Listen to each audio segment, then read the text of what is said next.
My name is Isaac Salgado. I'm very thankful to be here on a Monday. There's so many good things, bad things, so many things happening in the world, but I'm just so thankful that I'm here with all of you guys, phenomenal people. I feel blessed. There's some new faces here, so let me introduce myself real quick. My name is Isaac Salgado, grew up in border town of Arizona. The reason why I'm here is because I have a passion for going out there and helping individuals when it comes to the most important thing in their life, and is their time. Most people forget that their time is their money because they're so used to trading their time for money. So I'm driven by that. That's why I'm here. Leticia was just asking some phenomenal questions about my experience in this company, and it's been life-changing. It's been life-changing.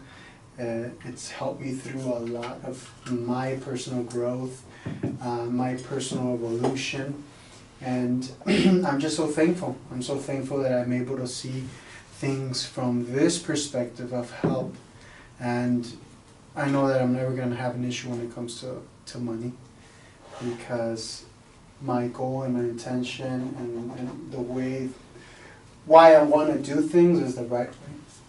My reasons are the right reasons, and I'm very thankful and very happy to be here with you guys. So before we jump in, there's some new people that I want to hear. Why you guys are here, your name, what you do, where you're from. Starting with Tamara. I'm Tamara, not Tamara, Tamara. I'm from Germany, half Italian. Most people think I'm Brazilian, but it's not, no. I studied German linguistics originally and Italian in Berlin. And then I also taught both languages, and then I transitioned into interior design because I rediscovered my creative streak.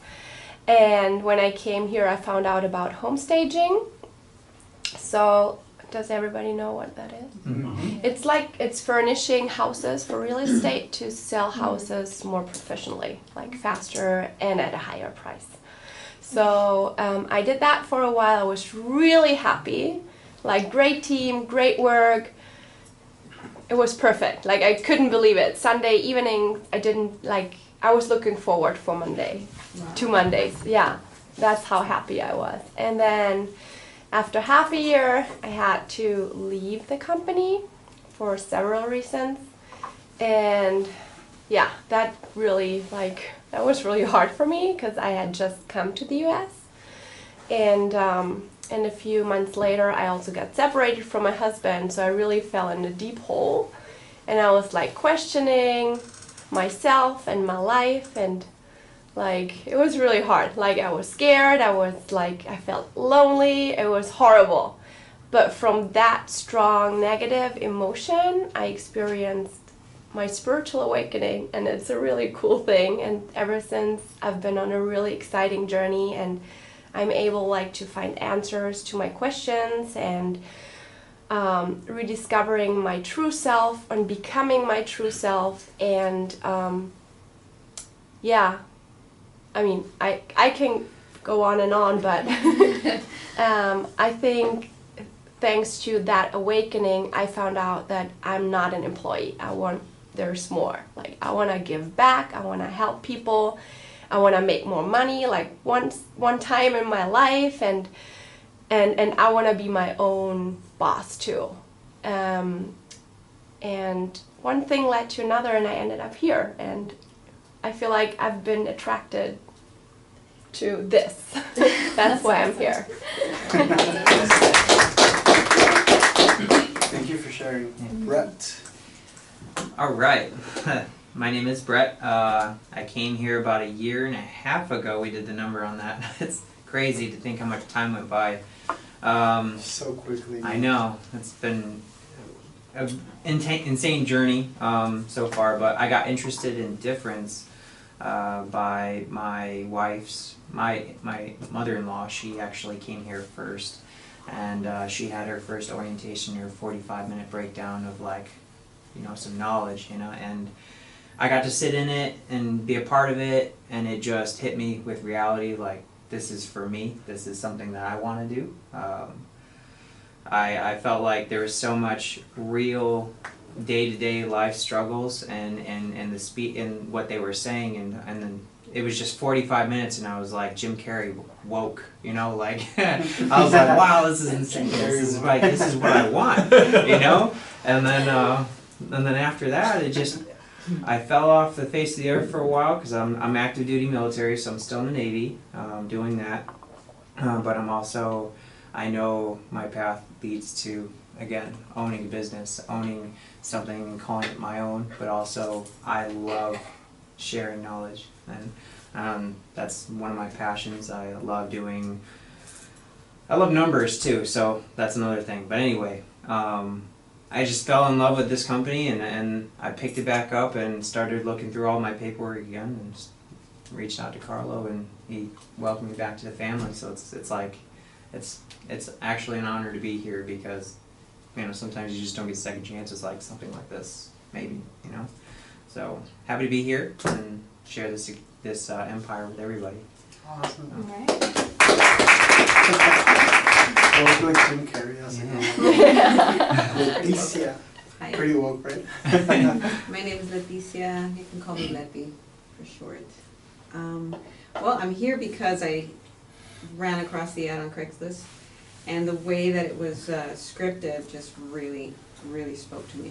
There was something behind that I could see now with my inner eyes, you know, and I felt the energy, and it also talked to me a lot, because my relationship with money, you know, what is my relationship to money, and how do I view money, you know, and so that's been something that I've been wanting to focus more and to learn how to manage, how to make it grow, how to keep it.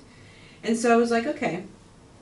And so I ended up meeting Karlo, and we had an instant connection. We just really connected in many levels. So it made me feel really good about coming to listen more and come to the meetings. And yeah, my passion is to help other people.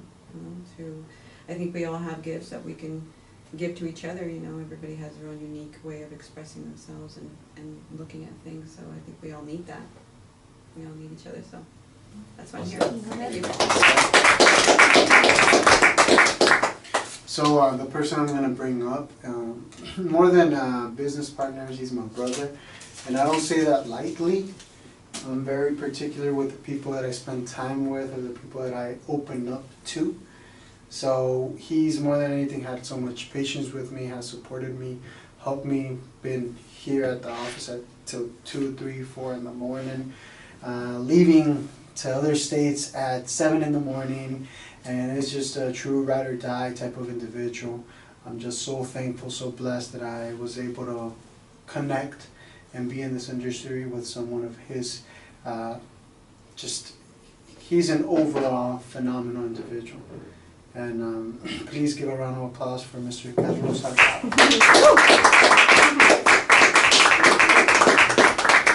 So, thank you, brother. Thank you. And guys, I think the theme of the day right now is, you know, the epiphany I'm really like downloaded is just we're creating more.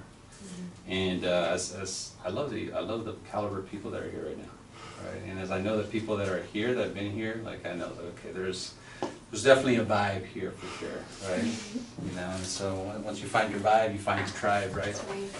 And so I'm excited. I'm going to go through this quickly because I want to hear this woman's training. And you know, Sarah's just been, she's really been helping out a lot, and I really, really appreciate what she's doing for our company and for our team. You know, and so as you get to know the people here, I want you to know that we're really surrounded by some very uniquely talented people here. You know, and there's some people that are doing some really amazing things. You know, like Isaac's one of the top producers in the company, and one of the youngest guys at the head of the industry. And what, you know, about a year and a half ago, he introduced me to this amazing woman here, Sandra. And when I first met her, I knew that this was someone very special.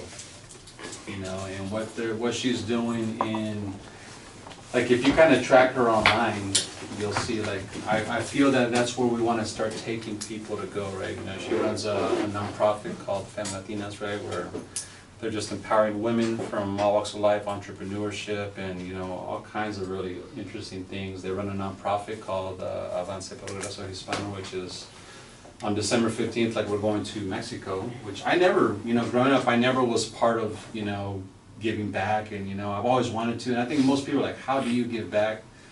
And we're going to an orphanage, right, that she set up, right, and then we're going to go over there and just kind of donate our time and gifts to people of need. And so there's a lot of great things that are people collaborating here to create some very unique experiences. But obviously to do that, this is why we're all entrepreneurs, because we all want to create. I think everyone in this room, from who I know, nobody here wants money for self-interest. Everybody here wants to be able to be okay so that they can give back in a greater way. And this is just really, I think, the core message of what Difference is about, and why entrepreneurship. And, to me, I think entrepreneurship is like modern day spirituality, right? In a capitalistic market. And I feel that we really are doing that here in such a unique way. And we're really blessed to be around some really great, talented people. So we want to attract people, right? So, just hearing you guys speak, I was like, okay, I was sitting there thinking to myself, these are the kind of people I want to surround myself with, right? People that are hungry, people that want to give, and people that want to grow. And that's really what our culture is, And so this company, again, we started with 5 people, we're 50. And in 2019, we're really starting to move more into a digital platform and to start to share our message, right? Thanks to Sarah, we're going, I started a podcast today, which is exciting. And and I'm already thinking, I'm like, ooh, I want to create this, right? And I was talking to Letty today, I was like, all right, she's going to be a guest, right? And just getting all these people just to be able to share ideas that I think because it's all right now, it's all about creating content. It's all about content, right? And so we want to give our message to people. This message resonates with a lot of people. So this is orientation. I'm going to go through this quickly because mostly we have some new people here and really figure out, well, what is it that we're doing here? And I'm going to go through this fairly quickly, right? You'll see it again. Typically as we get bigger, we'll split off into this, but for the sake of time, because I want to get into Sarah's training, is you want to know, like, well, there's people like, what is this about? What are we doing here, right? And so I want you to understand what is Difference Financial, right? And insurance services, what we're about, and what is our history. You're going to hear of some of these companies out there. We're kind of a great-grandchild to some of these companies, right? We're kind of an evolution. Everything's broken up. So people say, well, I've heard of a company called Primerica. They still exist today. Good company, right? We kind of, sometimes when people come from there, they see such the contrast when they come here, right? And so they also work in the life insurance industry. So it started by a guy named Art Williams, who started that company in 1977. He started with 85 people and he grew to 225,000 people. And he sold that company to Primerica. And then this guy, Hubert Humphrey, and these are guys I would have you look up to understand the history of this, right? So you understand your lineage of this industry. Hubert Humphrey was a giant in this industry, right? These are billionaires. And in this very same industry that we're in, he started a company called World Marketing Alliance. He left Primerica to start his own company, World Marketing Alliance, and then he sold that company to a company named Aegon, which is a Dutch company, and that company renamed it World Financial Group, which is now named Transamerica, which is the company I came from, and so did Dalgo, who's the CEO of our company. And so that led to, you guys have probably seen this guy. Who's seen this guy online, right? He runs a YouTube, Patrick Bet-David. He runs a YouTube channel called Valuetainment. And we all were in World Financial Group together, right? So he left and he started a company, because the reason I'm sharing this with you guys, because I've had many new people come to me like, hey, have you heard of Primerica? Have you heard of PHP Agency? And you want to know, are we like them? There's a lot of similarities, but we're also uniquely different based on culture. And so this is Dago, right? He's the CEO of our company. And so Dago, he left World Financial Group in 2010. We launched Difference in 2011. And our vision is to grow 5,000 life insurance licensed reps by 2023, right? And we'd like to have 100 offices nationwide. And so to do that, we're really now going back to, it's funny, when you really want to know, what always brings me back is to going back to the beginning, So I've been really reflecting, like, who said something earlier today? You said, In the winter, I kind of, what did you say? I become more introverted. I become more introverted in the winter Self-reflective. because I'm now reflecting, right? I'm thinking about my life, I'm contemplating. And that really resonates with me because I really feel the same. Like I'm thinking about, you know, you get sometimes lost in the process of why you're doing something, and you have to go back to like, why did I start this to begin with? Like you go back to the beginning. And you know, for me, I've been saying this since day one, that I wanted to build a company to 5,000, and so many times we started, we get momentum, we fail, I've learned so many things, but I really realized how valuable this message is and how it needs to get out, and I believe that this is where we're at, you know, and where we're going with this. So it's a very exciting time. So you gotta know, well, what's the difference, right? What is the difference between us and other companies out there? And one of the big things that we're bringing, right, from a monetary standpoint is we're bringing the pension back, right? So what is a pension? You know, and not for people that know what it is, but especially for new people, like what, do you know what a pension is? Residual income. Right? Yeah, it is basically it's a lifetime income stream. This is why people work for companies, right? And so the percentage of American workers in the private sector whose only retirement account is a defined benefit plan, right? That's the terminology, which is AKA a pension, is now only 4%. So, which is down from 60% in the early 80s. So most companies would offer their employees a pension. And that's what was a huge retention tool for people to work in the corporate, you know, for a corporate company, because their company would give them some lifetime benefit. And so I got this from Isaac because it made me look it up. And it's so true. There is 1.34 million lawyers in the country right now, in the United States. There's 968,000 doctors. And there's only 15,000 pension planners, right? That's 0.0045% of the country. And so what we're able to do, right, is to go out there and service an individual, right? Because now it's not an excuse anymore why someone says, well, I don't have retirement because my company doesn't have good benefits. Well, you get a paycheck, right? Yeah. Well, we got to teach you how to manage your money, and you don't have to depend on your company anymore. Now you need to depend on yourself. And now you can put your own money away into a plan that's going to give you a lifetime income stream for the rest of your life. So this is really what we specialize in here. So if you're learning this as a trade, if you're coming here, what you're really going to become is you're going to specialize in taxes, understanding the tax code of this country and how it affects an individual, how it affects a business owner, which is very, very, right? One of the chapters in Think and Grow Rich is one way of getting rich is specialized knowledge. And if you really want to have a niche, right, understanding tax code and tax law to help people position their finances so it doesn't get exploited by the United States government and they're giving more money to the IRS than they need to, is teaching them, like, I can show you. If you go to a business owner and you say, if I can help you reduce your taxes so you can keep more money for yourself, would you be open to learning that? What do you think the answer would be? Yes, right? But they don't know, right? Because nobody's teaching that. So that's a big part of what we're teaching. Principal protection. I think we're seeing the signs of the economy right now that we are looking to a crash. It's happening, right? You need to know that. Okay? Everything is cyclical. We'll experience a crash once every 10 years, and the last crash we had was 2008. It's 2018, right? We're going into 2019. So the roller coaster is about to come down. Okay, real estate is very topped out right now. The stock market is very topped out. You know, now is not the time to buy, right? It's a great time to sell if you can find buyers, right? Not so much a good time to buy because you're buying at the top of the market. Everything is very topped out, right? So there's a good chance of people buying into real estate and they're trying to flip that property or sell it in a short amount of time. You're probably not going to, right? You could end up like 2008 where you're backwards, right? So we want to help those people protect their money.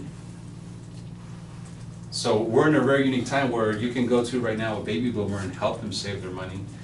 And turning those 401ks or IRAs or Roth IRAs, right, or just lump sums of cash that are sitting in a bank account, converting it into a lifetime income stream that they never outlive. So this is what you offer. This is the value of what we do here in those three areas, right? And we do that all with the life insurance license through the state that we operate in. And I project and I predict in 2019, we're gonna be doing more business online than any time that we've ever done, right? And it's a great time for that, you know? So picture yourself being in your house or being, you know, wherever and just having internet and Wi-Fi and being able to do appointments across the country, right? All because we have a strong social media platform, a strong social media presence, we're educating people, and that's happening through automation. You know, that's what we're moving towards, which is, you know, the whole thing of laptop lifestyle is a real thing, you know, and that's what we had. And so we're looking at money now in a sense where it's very possible to go out there and build wealth. You know, capitalism is for a real thing, and we have the financial cure for cancer, right? We really, really do, guys, right? So why is there a need? So I'm making the case for why entrepreneurship, because let's just look at the reality of the situation. I mean, these are the facts. The average student loan debt right now is, this is $37,000 per person, right? It's pretty high if you look at it, right? And you'll see, who's seen student loan debt higher than that? Woo, easy. Right? Yeah. You know, and you cannot get rid of that. If you file for bankruptcy, you do not get rid of student loan debt, right? It stays with you forever, like luggage, you know? It's something. The average credit card debt per household is $16,000, right? Okay, this is very typical. And meanwhile, the average salary in California is $51,910 per year. This is what the average earner is earning right now. And meanwhile, to buy a house right now in California, you have to make at least $131,000. Okay? And so it's like, well, who's doing that when the average salary is that? So we see there's such a, why entrepreneurship? Because people are almost being forced into like, okay, there's gotta be a better way. And the reason many of you were looking or were resonating with you, whether it's the Craigslist ad or whatever, was because, okay, I wanna be my own boss, I wanna create my own money, I don't wanna be limited based on a 9-to-5 routine or salary. Right, because this is what most people are taking home after taxes per month right now. Right, and in San Diego, how far does this get you right now?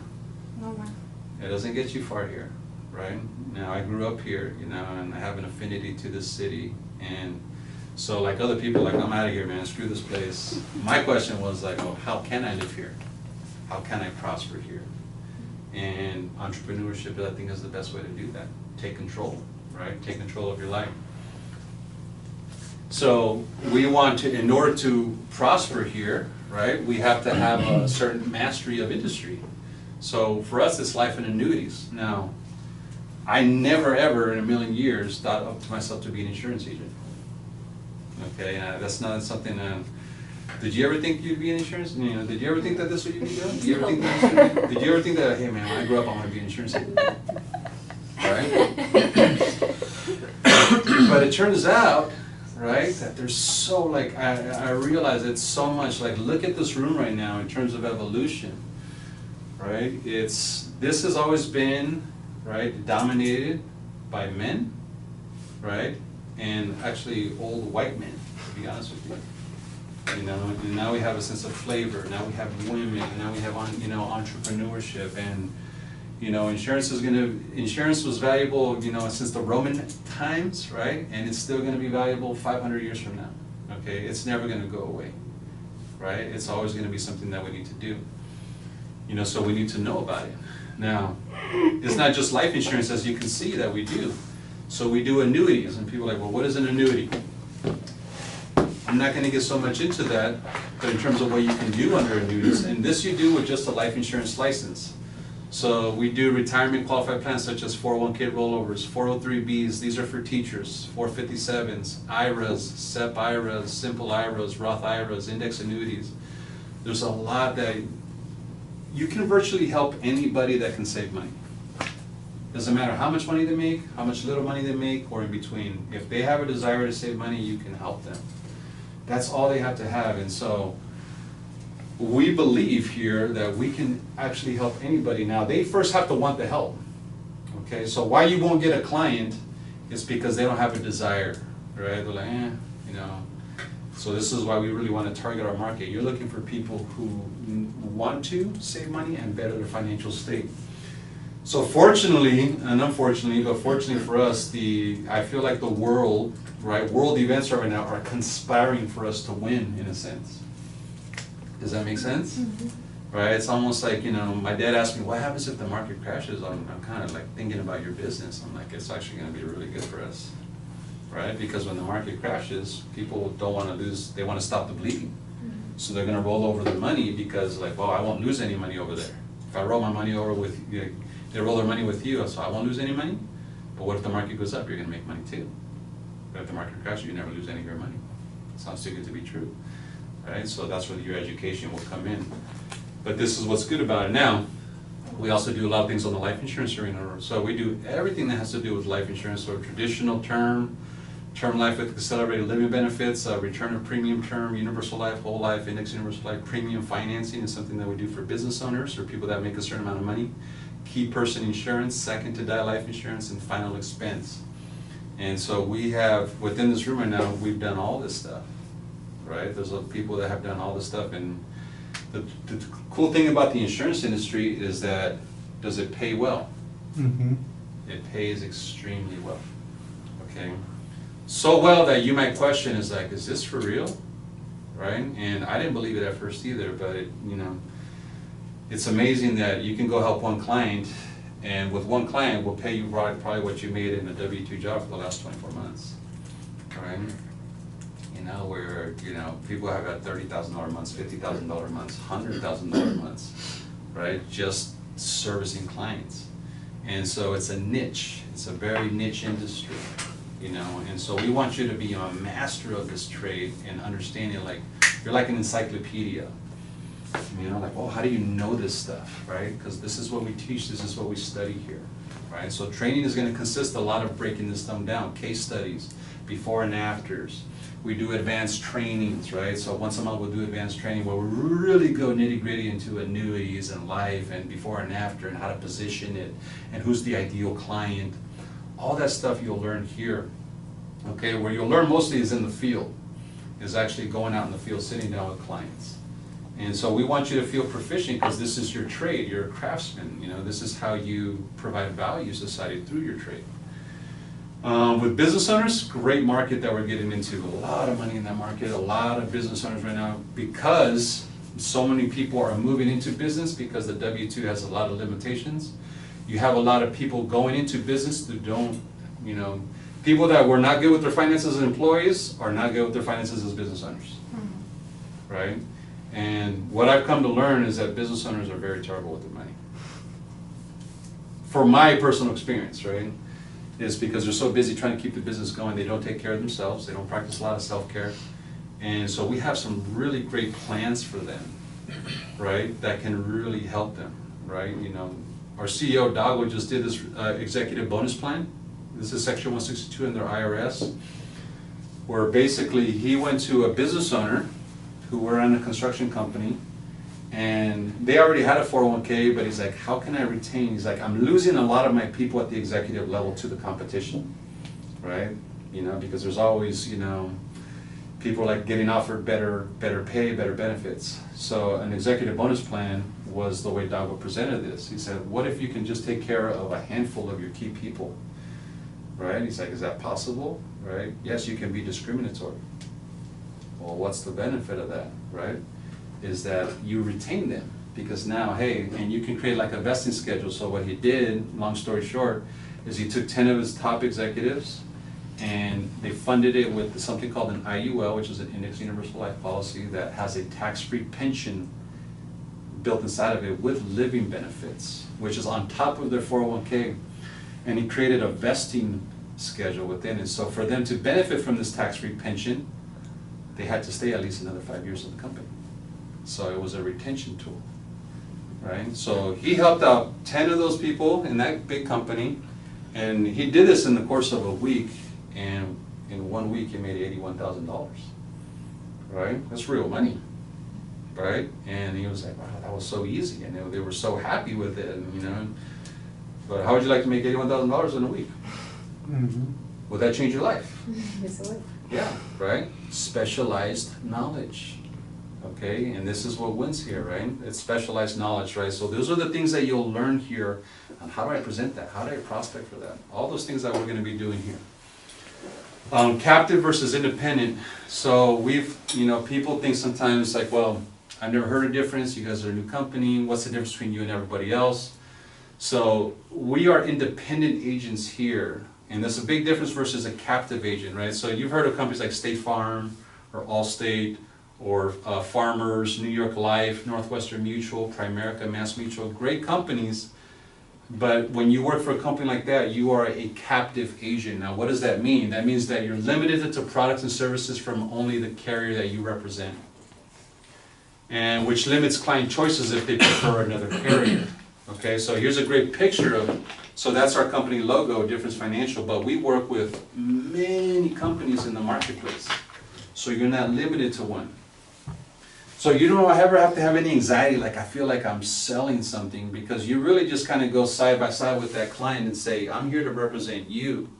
I'm gonna find the best company that's gonna meet your needs, that works with your budget, that's gonna give you the best bang for your buck, and then that company compensates you as the agent. You don't charge the client, right, for the services you provide. It's complimentary to them, and you're representing them the whole way through. And you're getting paid from these companies who are billion-dollar companies. So all these companies have been around a long time. So all we're doing is basically bringing Wall Street to Main Street. Does that make sense? Mm-hmm. That's really our philosophy here, right? And what we don't want, why the industry, life insurance, has a 95% turnover rate. Most people do not last more than 24 months in the industry itself. Why? Because of this. Pressurized production environments with quotas. That's why, because it's sell, right? And you can get burnt out with selling. And we did not bring you into this business to be a salesperson, even though you're going to be in sales and marketing. We brought you in to be an entrepreneur. And an entrepreneur is somebody that you get to create life that you want, and you can earn passive income here. Okay, that's why you're here. And we do that, so we do that through teamwork. So for you to learn the art of leadership, you first have to learn how to lead yourself. Okay, because you really don't have a moral authority to lead another person until you first learn how to control yourself. And also, people say, why am I not making money, right? I say, well, you first got to learn a lot about you. And once you kind of get a little bit of a sense of self-mastery in certain areas, now you have the ability to bring people together. Because the thing about your team, as you work in teams, and I don't know if you've played sports, you're more inclined to do well. Kimberly, who was not here, she was here on Saturday, said something very profound. She's like, Teamwork. yes, she's like, Karlo, like, this is all new to me because it's win-win here versus win-lose. Mm-hmm. She's like, I grew up in theater, and if I didn't get the part, even if I got second, I still didn't win, right? So for me to be in an environment where if I help other people win over myself is very different to me. I'm like, that's an interesting perspective. Because you come into this world and you have to analyze, if you look at it from human nature, new people typically come in here and be like, people are way too positive here. Like, what is the flipping angle here, right? What are you guys after? Like, what are you, be careful with people like that. And here, it is team before self, right? If Leticia doesn't win, I don't win. So we focus more on helping the person that you're mentoring win even before yourself. And that's something that is very counterculture. We don't know how to do that in society, right? Because out there, I got to get there before Brett does or else I don't eat, right? Screw him, my needs come first, right? Kill or be killed. And then you come here, it's like, oh, don't worry about yourself, man. Just worry about helping people. Like, whoa, hold on, bro. I need to eat, man. I need to feed my family, right? I care about bread, but my family's got to eat. I got to get paid. And so when you start detaching from that need, like, well, it's all about me, me, me. And here, it ain't about me, it's about we. Way different psychology. And that's not what's taught. So once you start moving into that, you start to realize, like, whoa, there is an awakening process to that. And I'm very proud of that here. So We don't want you to be a hardcore sales agent with no ownership and inability to build your own agency that you override. So here, you don't get to build an agency if you work for these companies. You're a salesperson on a quota, but there's no ownership there. So eventually, the industry spits people out. And when I meet people like, oh, I used to work at New York Life, or I used to work here, I'm like, would you ever consider the industry? Hell no. No way. No thank you. Right? And here, like the people that have been here, we have strong retention because we built on a culture, right? That we focus a lot on the sales. Yeah, you can learn about sales and marketing, but there's no quotas here. So non-captive is what we are. So here's the contrast. It's very important. At the advice, you're not limited to one company, but many. Okay? We have no quotas here, and there's no hourly commitments. You do this how you want. I started with 5 hours a week, right? So it's your business. If you treat it like a hobby, unfortunately, it'll pay you like a hobby. If you treat it like a business, it will pay you like a business. So you have total autonomy here, right? It's yours. You are the master here. You have the ability to build your own agency day one here, so you can become a broker. I love working and collaborating with people, so bringing people in is my source of fuel here, right? When I see new people and I get to build relationships, it's what drives me, it's my hunger, it's my passion, and I've always been that way. I love people. I never knew that I would do that in the insurance arena, and that this space would be the way. Like it's mind-boggling to me, but I'm really grateful for that. You know, I've been blessed with the ability to say, okay, oh, she's good at that. Oh, she's good at that. Let's bring those two together and let's make magic, right? It's really awesome to see collaboration here, okay? And you get ownership of your book of business here. So you're building something that you build equity in, okay? So that it's yours. And that's what it's all about is, don't you want ownership? Don't you want to have something that, you know, it's worth something? And eventually you're going to have an exit strategy where you walk away, but the money continues to come in. And not only does it come in, it continues to grow. And if you're doing this right, your income grows every year, right? Every year, because your business continues to grow. It's nonstop. Does that make sense? So that's what you're going to learn here. And the timing is everything. Over 10,000 baby boomers are turning 65 every day. This is real. People are preparing for the great wealth transfer, so you can look that up. There's all these news articles about it. All these baby boomers, they need to transfer their money. And they need to stay with someone that knows what they're doing. So that's what you get to do here. And in our industry, agents are leaving the industry in droves. Average age in the industry is 59. So 1 in 4 insurance agents will be gone by 2018. And this is true. So much that the testing requirements were brought down from 70% to 60% because of the mass shortage of agents, actually.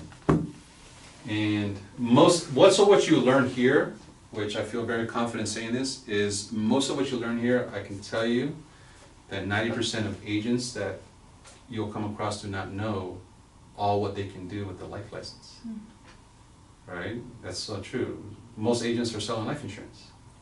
Right? We don't sell, we educate. Big difference between selling and education, right? And we don't just do one thing here, we do many things. And so we want to market to this industry, right? We're growing the great wealth transfer, over $30 trillion transferred from baby boomers to Gen X and millennial children over the next 3 decades. So there is a tsunami coming in of opportunity. So it's up to you, right? I believe that if you do this right, by 2030, these are multimillionaires, right? And what you do with that, it's on to you. But you have this rare opportunity to create, like, wow, this is the timing, this is it.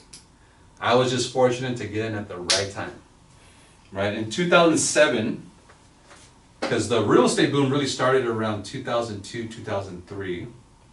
In 2007, the Staples Center, or the LA Coliseum, they would shut down the whole LA Coliseum in 2007 because there was over 1,000 newly licensed real estate agents taking the real estate exams because everybody wanted to get in 2007. But what didn't they realize? It's too late, right? It's too late. People wanted to get in mortgages in 2007, right? And by the time they got in, crashed. So right now, this is still a minority thing, okay? But I promise you that especially in the 2020s, that people will be like, oh, you're in the insurance industry, right? But for us, we've been in it for years by that point. By the time it's like, man, that's the thing to do, it may be saturated by that point, right? So you want to find a company that you know, and people say, I want to go work for a big company. I don't recommend that. And I know I sound biased saying that because we're a small company. I recommend go find a company that's small, like ours, that you can contribute to, where your influence will make an impact in that company and grow that company, and then get out. All right? Because some of you have other goals and dreams that you want to accomplish, but this is probably the best opportunity I think you can go out there and create. So we offer that here. Our 3 priorities of difference. Number 3 is industry professionalism. We train you to become a pro in the insurance arena with our products and services through our training. So you're going to be we want you to be a pro. I want you to master the art of sales and marketing, and it is an art, okay? And we're not technique salespeople here, right? We take a very, very, very passionate role in understanding human nature, right? And the more you understand human nature, the more you understand what triggers people to make decisions and what drives their behavior, right? And so you're gonna know all that here through being a pro. We have a lot of great training, a lot of great experience here. Number 2, entrepreneurship as a lifestyle. Build a business, not just sales, as big as your vision can see it, utilizing a proven system. So we have a system. It's already done, okay? We just need to run it, and if you run the system runs the business. And that's where, especially if you're new, you need to buy into that. Because the system is so easy that I'm a firm believer that human beings do not like simplicity. The more, we like to create mountains out of molehills that can't be that easy. Because for us, our ego always has to feel a sense of triumph by overcoming something hard. So, we make making money harder than it should be. And I struggled with that for years. So my point is, it's so easy to do that it's also easy not to do. The best agents are the ones that don't question anything and just do it. But some well, hold on, I don't know. My logical mind thinks that this would be a better way to do it, right? And so the system is created for duplication. Does that make sense? So we'll go into that. And obviously, number 1, this is the number 1 reason that you guys are all in this room. This is the number 1 reason why we're here. This is the number 1 what resonates with as I'm getting to know each and every one of you. This is the core message that what brings us all together here. And this is where we're really going to make the most dramatic impact. So we're using this platform to empower people with this. This is everything to me, right? Now, we can't make money just on identity unless we want to be the next Tony Robbins, right? But Tony Robbins had to start somewhere. So we're using life insurance as a platform to empower people with that. Interesting concept, I know. So our number 1 goal in here is to build leaders so that you may also attract more leaders and build them into leaders as well. Right? And it's a weird thing to say, right? I always like to say on the count of 3, say, I am a leader. 1, 2, 3. I am a leader. Right? How often, when's the last time you said that? Right? When's the last time you said that? I don't think I've ever said that. Right? Last night, we did a personality test. That's kind of funny. Which one? It's 16 personalities. Which one are you? Consult. Yeah. Very, Test. yeah, interesting individual I am. On a screen, I guess. Right? That's pretty cool. So we're building leaders, right? So if you never said that, it's, and until you start saying that repetitiously, you may not see yourself like that. And that's something that will happen here a lot, and it's possible for life to lead you faster than your mentality. And it's funny because you're going to be pulled into a platform here where the people around you, right, and you just have to be aware of this because it's happened to many leaders even in this room, it happened to me, is you're going to be pulled up where people that see you, they say like, whoa, right? But you still see yourself as where you just started with all your insecurities and your self-doubt. And so everyone's going to be like, oh my God, man, Leticia, I want to be just like her, that's amazing. But you struggle with your self-talk because of your identity. You're like, oh, if they only knew this about me, or how much self-doubt I really have, or like how much shit, I don't really got my shit together like they think I do, right? This is where people struggle, right? Because of the way we talk to ourselves. And that's really what has to change, and that's a big part of this program for me, what I'm very passionate about, and some of the leaders in here, and this is why we're big on personal development here. Because if we can really help people build their identity, what kind of shift will that happen? What has it done for you? It's transformed everything. Right? Yeah. What has it done for you? Yeah. Elaborate, because I've seen like nothing but, when I talk about transformation, that is definitely been you. Holy shit. Right? Yeah, right. I don't even recognize myself. But it's more exciting to know like there's still a lot more to go, you know? Right? Yeah. You know, and that's the blessing in this game, right? It's just that you see, you know, and I mean, I told, you know, tomorrow this when I saw her on Saturday is, she's been going through adversity, but I was like, even seeing her now, like when I met her on Saturday, I was like, you're not even the person I met 3 months ago. And I look back at, you know, I'm reflecting on 2018, and I've had a lot of challenges this year, right? More challenges, but as I look back at them, the successes that I had this year are not even in comparison as to the value I got from the negative aspects that happened to me this year. And so I'm really beginning to correlate that everything is happening for you, not to you, you know, and how true that really is. And the things that you're going through, some of your challenges that you've been through, right? Like, great stories today, by the way, right? And even you, right? It's like, just by what I know about you guys, I can't wait you guys to really start communicating with each other, because you're gonna learn so much from each other. And, you know, people have gone through some shit this year, right? You know, and some of you are still going through some stuff. But tell me, right? And if you're going through it right now, you may not see it because you're right now in the midst of going through it. But this too shall pass, right? So tough times don't last, but tough people do. And you realize how strong you really are, you know? And so adversity is something, this might sound sadistic, but adversity is something that you learn to kind of fall in love with and dance with. Yes. Right? It just becomes a part of the game, right?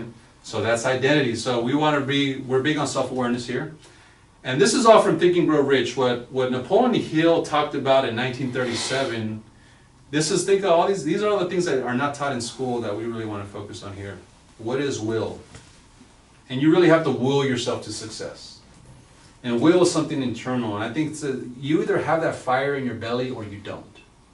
I've realized that, like, and if you don't have that fire, you know, I'm gonna try to light it, but a lot of times, you know, I've realized that instead of trying to motivate people, I just rather find people who are already motivated. It's way easier, right? It's way easier. I've stopped trying to motivate people, right? Because that is like, you know, there's a saying, it's like, it's like, I'm gonna motivate these people even if it kills me. Well, I almost died, right? And you don't want to be doing that, right? Find people who are already self-starters. They're just looking for better opportunity, right? Intuition. What is intuition? And can it be, and can you study it within yourself more to create a more sense of self-awareness around it? Absolutely. Right? So what is it? What is intuition? Inner voice, a feeling, your guts. Right. Yeah, Yeah. internal voice. Yeah. Be more conscious. Yeah. So they say, like, you know, that if prayer is you talking to God, then intuition is God talking to you. You know, and who trusts their intuition very good in here? Right? Interesting, right? And you just get a strong sense of that. And I feel that everybody has that. We just don't, we don't know ourselves enough to know to let this come through. And what does this have to do with business? A lot, right? Imagination. Right? Why is imagination important? Create. Yeah, because your subconscious mind does not know if something is happening in real time or it's just happening in your mind. And what I'm starting to flirt with a lot, there's a great, you were talking about a book or somebody that you heard early times. You ever heard of Neville Goddard? Right, Neville Goddard was a guy doing talks in the 30s, 40s, and 50s in LA and Beverly Hills. And if you listen to some of his audios on YouTube, he was talking about this stuff. He would actually take groups and exercise in the 1940s on, like, picture your life, right? And he's like, as if you already have it. And he would have people close their eyes and play these mental movies of what their life could be like. He's like, and do not get out of that state until your emotions are almost believe that you're really experiencing that in real time. See? Woke. Done. Right? And I was like, I've heard this before, but I want to really get into that. I want to understand that more. And I realized, so Napoleon Hill does a great talk about this in imagination and the subconscious mind, you know. And so how well do you know yourself and your subconscious? And that's a big part of what I want to train, because I believe it's, you know, you ever found how people just manifest money? Like, how does someone do that so simple? Are they more educated? I think some people, they know how to tap into this. They don't even know that they're really tapping into it. Program. So that's what we got to do. Memory. Why is memory important? For so many reasons. Why? You need to remember the stuff that you have learned to be able to share it Right. with other people. And Yeah. I mean, for so many reasons. It helps build a connection too. Yeah. In memory. I was listening to Tony Robbins, and he was talking about memories. He said that when you're going through adversity, you can always use your memory to recall something that's really happened in your life that maybe it was traumatic when you go through it. It was like, was it worse than that? Like, no. You know, memory serves us well, right? And it can also be a curse too, depending on what memories you bring up and relive. But it's important. Perception, why is perception important? Perception is everything. Elaborate on that more. Well, you could be living in your mind based on a perception because of your beliefs, and you could be totally trapped and limited because of it, just because you believe certain things that are probably not even true. And everybody has different perspective, but we share a common, like a collective, perspective based on media, news, school, what you've been taught, your religion, your culture, etc. So that's how you see the world. So as the saying goes, perception is Reality. reality, right? Because we create it. You know, and Joe Dispenza said, because human beings can actually make more thought real than actual experience or perception of it. And that goes back to imagination, right? Because so many people, they imagine the worst, right? What if I ran out of money? She's got a great story about that. And I think it's like, wow, be careful what you think about. Isaac would say things like, I want to do this, I want to do that. And I was like, and those things have come to pass. And I'm like, bro, be careful what you ask for, right? You're manifesting, bro. You're creating these things. And reason, right? Why is reason important?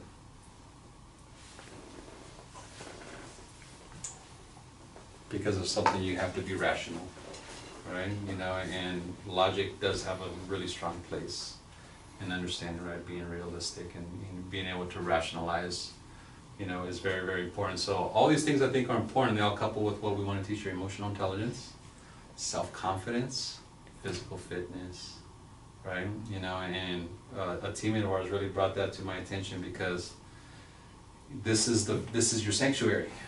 And if you don't treat it well, it's like most people spend their health just trying to get wealth, and then they get their wealth just trying to preserve their health. Right? So what good is it to finally get to the finish line, like, man, I'm financially free, but I'm sick. Yeah. Right? Pay for health now, so you don't pay for Exactly. pay for sickness later. So the new entrepreneur is very much someone that is very health conscious, right? It's like, I gotta take care of this body, I gotta do it, I gotta treat it right. You are an athlete, in a sense is.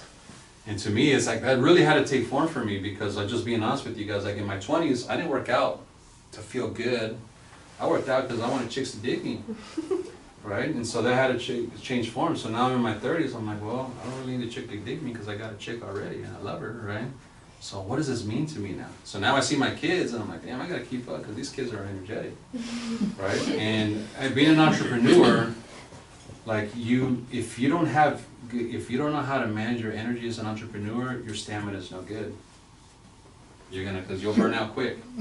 And so I see trends with some entrepreneurs, like, oh, I'm sick. I'm like, man, I see a trend of you getting sick once every 3 months, right? I haven't had a cold in years, right? I just, so for me, I really believe that if I take care of me and the way I think, it's like, when I start feeling symptoms of a cold and my wife's like, are you getting sick? I'm like, no. She's like, don't do that mindset stuff. Are you really getting sick or not? Because I want to know. I'm like, nope, it's going away. I'll feel good, right? And You know, I really believe that, right? I can talk myself into how I feel. Like I think sickness comes from a mental state. And so I want to really focus on this. So I spend a lot of time on this slide because it's really important, right? So this is where why it's number one here. If you're going to be in this company, and this is where you choose, is like, because this is a value for you, right? And you first got to get it for yourself, right? And we're always still growing it here, but it's more important here that why we're coming together is to share with others. Okay, let's wrapping up here. So producer or broker. So kind of these are some examples of how we get compensated here. This is probably going to have more questions from this. But a producer is somebody that you just get a life insurance license, and you know what, Karlo, I have a part-time job. I just want to be able to do something to add supplemental income and do it on my terms when I want, how I want, whenever I want. No worries, no problem. Your life, you want to do it how you do it. So let's say you help out 4 clients a month. The average client is saving, say, $200 per month into a retirement program that we have. We have different contract levels. This is almost a beginner contract, right? A senior associate at a 40% contract. So this is a way that if you help 4 people on a part-time basis, you can, on top of your full-time job, you can make another $100 a month. Not bad, right? We want to teach you to independently go do that on your terms to create that. Okay, and once you know how to do that here, you're pretty much on autopilot, and you feel really empowered that you have this great trade that you can go do on your own. As a broker, right, if you want to be a broker, brokers build teams, right? And that's something I decided to do. So you're at a higher contract level, you get promoted to that. So let's say you have 4 clients at $200 a month. Instead of making $300, now you're making $5,200, right? So there's times where, you know, that's 4 clients in a month. Right, you know, so I've seen Isaac do 4 clients by noon. Okay, so it's really up to you. There is no limitation here, right? So when I say you have unlimited income here, your income is always going to be tied to your belief of what's possible. Okay, and I want you guys to make as much income as you need to do the things that you want to do. You get passive income from your agency, just like a real estate broker does to real estate agents. So if someone's at, say, at 30% contract, you're at 55, right? Let's say you have 4 part-time agents doing 4 life apps each per month. That's $9,600 a month of passive income. Very feasible here, okay? It's very, very feasible to do that here, to build an agency, because so many people are like, I want to be around a group of people that I can learn and grow, learn a better trade, learn a way that I can be more independent. So your time is valuable. So I don't pay people here like with money, I pay people here with time. Because I can get my money back, but I don't get back my time. So when I invest in people, which I already love to do anyway, why not create a more monetization out of that? Who's ever, raise your hand if you ever had to train someone to do a job. Did they ever pay you extra for that? No. Well, if you're going to train people, we want you to benefit from that. Doesn't take away from them. They're not paying you. The company will pay you passive income, right, for building the agency, so because we want to incentivize growth. So if you're out there producing on your own, plus getting passive income, I mean, this can be very attractive, right? This is what it's doing, you know, and so this is where it's at. We got some good people doing some good things here, you know, so Isaac is definitely going to have over $10,000 a month this month, right? Not bad for a 26-year-old. When you start here at 23, no background in this, you know, and he's doing some amazing things. And if that guy can do it, I believe most people can do it. You know, so this is what it's about here. So, stay the course, 2-5-10 rule. This is not some get-rich-quick scheme, right? So the first 2 years, remember, you're growing as a person and you're learning the ins and outs of this industry. You know, so many people, they want to go from, you know, the basement to the penthouse suite in one push of a button, and it doesn't work that way. You know, give yourself time, give yourself permission to fail, give yourself time to learn. I mean, it took you 4 years to get a degree if you did it the right way. And that doesn't even promise you, guarantee you anything, right? So what is business, right? So we say give it, you know, if you're not willing to stay the course, especially the first 18 to 24 months, I wouldn't recommend you doing it, right? You know, if you're looking for something that's quick, give yourself 18 to 24 months to really, it's not going to take you 18 to 24 months to make money, but it's going to take you 18 to 24 months to be like Karlo. I really get this. I really understand this business. Years 2 to 5 is where you start really making consistent cash flow, right? In the $100,000 plus range. Okay? And years 5 to 10 is when you really begin building your business passively and become 100% financially independent. Can it be done sooner? Yeah, but I'm being very much realistic with you on what it takes to build a successful enterprise. Is you're looking at a good 5 to 10 years. And how fast is that though? It's nothing, right? That'll go quickly. Okay, so good things take time. Here's some resources for you. Once you become an associate, right, and you do your background check and do all that stuff, you go to dfisstream.com. We have some back office training video. We have our website, differencefinancial.com. It's got some good information. You can order the Different Success System manual through Amazon. We have a Different Stream private Facebook group. You can go to some of our flagship companies and say, what kind of companies you guys do business with? NationalLife.com, National Western Life, Allianz, North American companies. These are some of our flagship companies. Okay, so you start really learning about, I want to learn about these companies. What kind of industry is this about? You know, and so these are the companies that we do business with. These are the companies that pay us. Okay, so you want to know about that. Get off to a fast start. Okay, so for when you're an associate, right, you have to become an associate, and that's when you start doing that $99.99, right, that I broke down for you guys.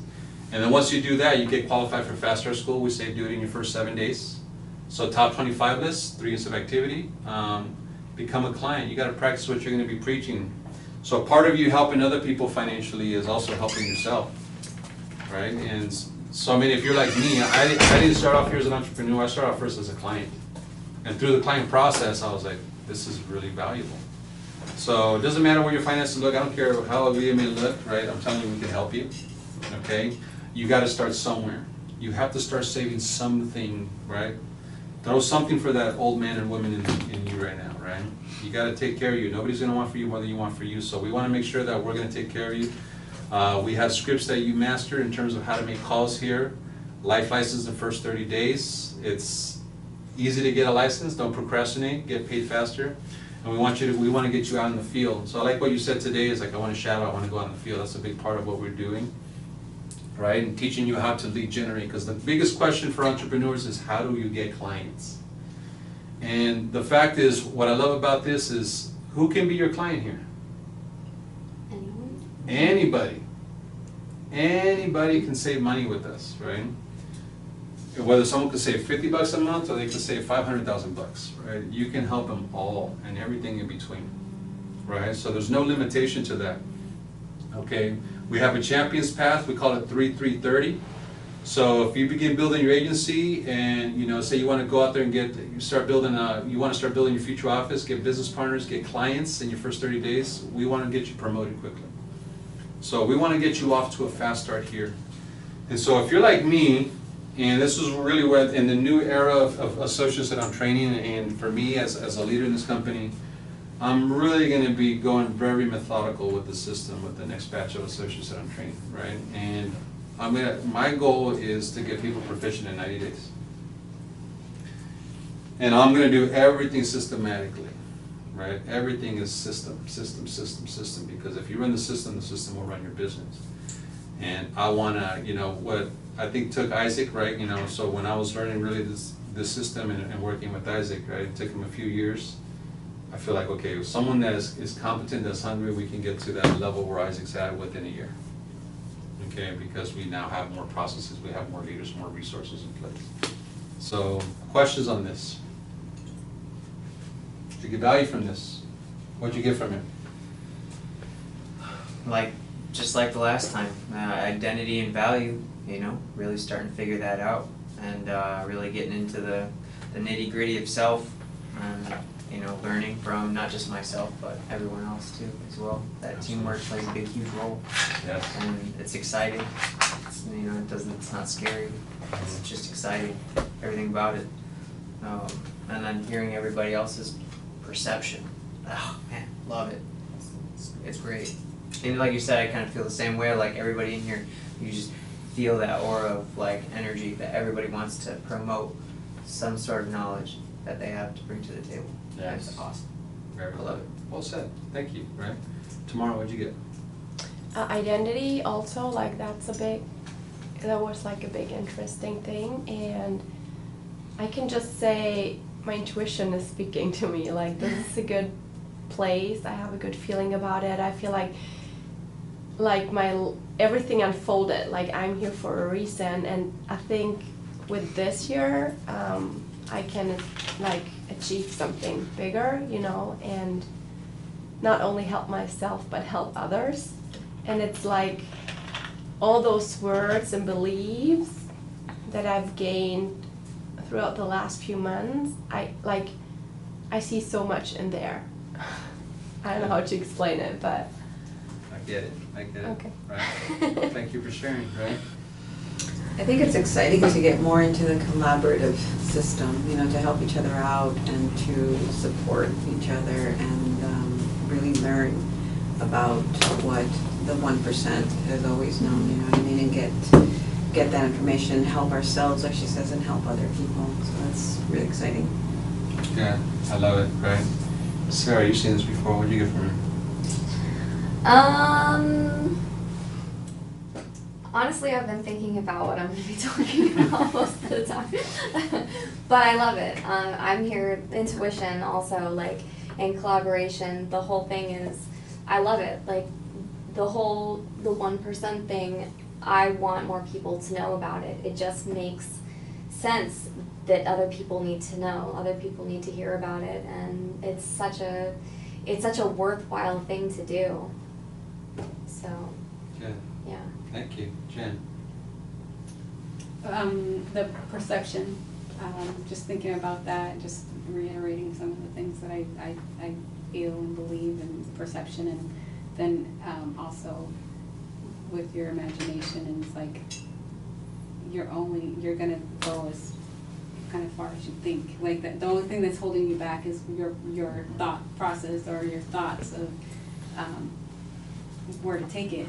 I mean, because you can just, if you let it go and put your energy into it, then you're gonna go somewhere. You're gonna help a lot of people. You become more aware than start time you've been here. Yes. That's awesome. So that's what this is about, right? Anybody else want to share? Right, okay, so what I want to do is, so while you set up, take a quick 1-minute break, right? So coffee, some water, come back, because we're gonna get another trainer up here. I wanted to share Alright. something with you guys. Share. I wanna share something. We Sure. were talking about, that's what I thought about, but when you said, oh, Isaac says things and then they've already come to pass, right? It's kind of morbid, my little story, but I'll share it with you. So, just, you know, now that I'm getting older, and then my sisters, we're all around the same age, so we just talk about different things, and you know, you gotta work out, you gotta do this, you gotta do that, and you're like, oh, would you ever get plastic surgery, blah, blah, blah, and I was like, oh, one day, you know, if I did anything, maybe I'd get my boobs done, right? I get boobs, I would do that. I think that's probably the only thing that I do, blah, blah, blah, you know, and we're talking about putting things out there. And then, like I said, like the last Monday when I was here, a couple years ago, I got diagnosed with breast cancer. And so I had to go through that whole stage of mastectomy, blah, blah, blah, reconstruction, and I got my boob job. That's awesome. I just had to get cancer again. So I was telling my family, I was like, gosh, I should have been a little more specific. My boob job. I want a boob job, but I don't want to have to get cancer again. That's such a good joke. I love those type of jokes. Well said. Just a little thought. Right. Yeah, I'm gonna be more positive like Isaac. You learn, baby, right? But that's funny. That's how it works, right? You're gonna be like, "Oh my God, I should have just rephrased it better." Yeah. Yeah. Yes. And the funny thing is, you never know when it's gonna happen. Like, Yeah. if you say something, it could be, I want it to be 3 years, it could be 5 years, but It it'll could be instant. When I get into this game, I used to be like, "God, please, wisdom. I need wisdom to be able to guide people through all of this." And then he started giving me so much issues. I should have said, "God, give me wisdom through books or through dreams or not through problems," right? But I didn't specify. Not their actual challenges. Well, lesson learned. Good lessons, right? I love Really it. good lesson. And that's the truth. I mean, that's to say, if you want more success, you need bigger problems. You know. Ay. Well, I wanna, you know, are you feeling nervous? No, I feel good. Good. This conversation is perfect, actually. So when I first met, you know, Sarah, she kind of came as a fluke because her husband, or fiance, should I say, I served with him in the military. And he's an internet marketer, he's done really well for himself in that, and she came to, I don't know how we started talking, like how she even came to the mix, but this was a few months back, and when we met, we just had a really instant connection, and you know, someone that started kind of really quiet, but she never missed, one thing about her, she never misses a training. Yeah. Ever. And she is really giving of herself.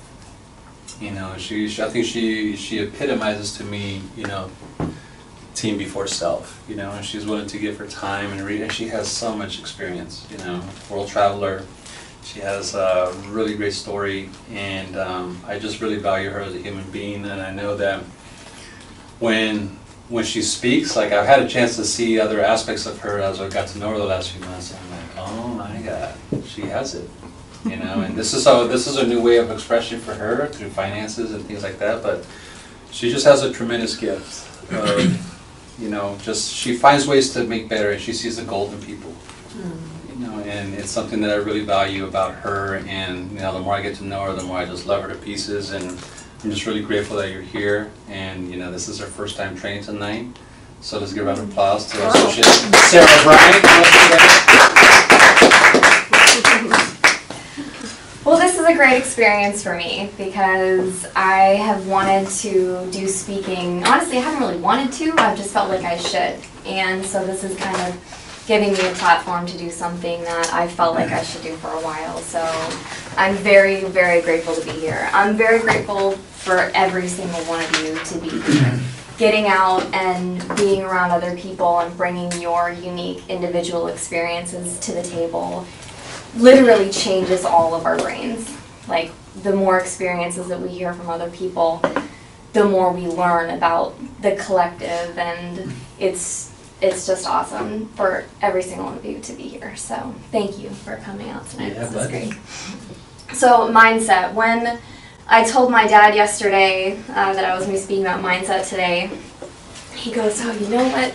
The first thing that I thought of when you said that, and I was thinking, don't tell me, Dad, because I don't want to add what you're thinking into this mix, but he goes, don't let your mind be set. And I was like, wow, that's so powerful, because if you stop, if you're like, this is how it is, you have no room to grow. But if you always keep an open mind, then you're open to so many possibilities, and there are so many possibilities out there. So I went kind of far down the rabbit hole with this one, so hopefully not too far, but maybe we went a little bit. You're with the right group today. Yeah, exactly, actually. And there were so many, I almost talked myself out of this presentation so many times, but I had little things that kept happening that I was like, okay, no, this is okay, it's not too far, these people, they can handle it. So, I had a lot of ideas go through my mind about what I want to talk about. The instant you were like, okay, you're going to be training next week, I was like, oh, and I had a bunch of stuff go through my head, but the very first one was the power of your intention. It's so powerful. But to get to the power of intention, first we're going to go through a journey into consciousness to understand how your intention really becomes real. I like this. Yeah. So I want to start with a 7-minute video, and this video sums up exactly how I feel about life. The video is pretty old. I found it in 2010, and I was just, mind blown. So it was a little bit longer. I edited some of it out. The music might be a little bit loud and annoying, but I personally found every single moment of this super profound and enlightening. So sit back, relax, take a deep breath, eat some popcorn, and open your mind. Tonight's talk is consciousness, creativity, and the brain.